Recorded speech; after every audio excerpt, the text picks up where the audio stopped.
Welcome to Penrose Learning, where we make understanding easy. You begin by loading the spool and preparing the bobbin. Thread should be smooth and the bobbin empty. This prevents tension errors later. Once the spool is secured, guide the thread through the first thread path or tension disc. Follow the numbering on your machine. Make sure to keep slight tension with your fingers. This controls feed. Then bring the thread down to the bobbin winding spindle and slip the bobbin onto it so it sits snugly and straight. With the bobbin mounted, you engage the winding mechanism. Push the bobbin spindle or flip the winding latch as your machine requires. Wrap the thread tail around the bobbin core 3 to 4 times to anchor it.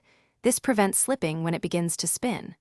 Once ready, hold the tail and press the foot pedal or start button at low speed.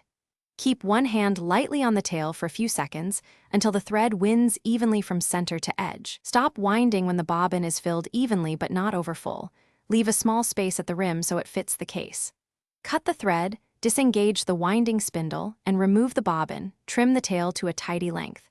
If the winding is uneven or loose, make sure the bobbin is seated squarely and the spool cap is correct size, then rethread the path.